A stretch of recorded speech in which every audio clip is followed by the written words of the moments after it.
Thomas Soto. Le vrai faux de l'info de la matinale avec Jean-Philippe Ballas. Bonjour Jean-Philippe. Bonjour Thomas. Ce matin, vous nous emmenez en fac, sur les bancs de l'université. Après cette sortie d'Alain Juppé, invité du grand rendez-vous d'Europe 1 hier matin à Bordeaux.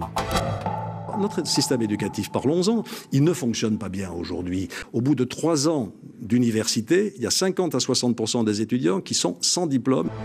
Alors Alain Juppé affirme que 50 à 60% des étudiants se retrouvent sans diplôme au bout de 3 ans d'université. Alors, vrai ou faux, Jean-Philippe ? Plutôt vrai, Thomas. C'est même encore plus. Parfois, nous avons étudié les chiffres au niveau de la licence, Bac+3. Seuls 27% des étudiants obtiennent leur diplôme à l'heure, près d'un tiers. Alors, si on ajoute ceux qui ont besoin d'une année supplémentaire, un peu de rab, pas encore trop grave, on arrive à un total donc de 40% de diplômés. Et ils ont tous le même profil, ces diplômés ou pas ? Ça confirme en tout cas une impression. D'abord, vous avez plus de filles que de garçons, près de 10 points d'écart. Ensuite, si vous avez eu votre bac sans redoubler, Thomas, là encore, c'est un avantage. 20% de plus ont leur diplôme au bout de 3 ans. L'origine sociale joue un rôle aussi, hélas, serait-on tenté d'ajouter. Et puis, nous avons voulu savoir s'il y avait des différences entre les spécialités, lettres, sciences, économie. A priori, non, les résultats sont globalement les mêmes.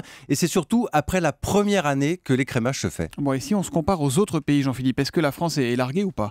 Non, c'est là qu'on peut apporter un petit bémol quand même à la sortie d'Alain Juppé. Nous avons regardé les chiffres de l'OCDE.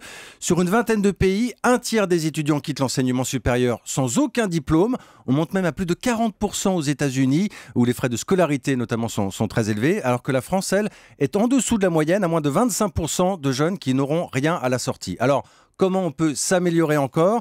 Depuis quelques années, Thomas, certaines facs délaissent par exemple les cours magistraux, vous savez, dans les grands amphis. C'est vrai qu'on est vite largué dans ces cas-là. Ça dort souvent là-dedans. On développe de nouveaux systèmes, notamment les podcasts. On peut écouter des cours à son rythme, tranquillement. Je suis d'accord, ça ne vaut pas un podcast de Nicolas Canteloup, mais c'est pas mal quand même. C'est sûr, sur europe1.fr. En tout cas, c'est un vrai pour Alain Juppé. Le vrai faux de l'info de la matinale, tous les jours, après le journal de 7h30 sur Europe 1.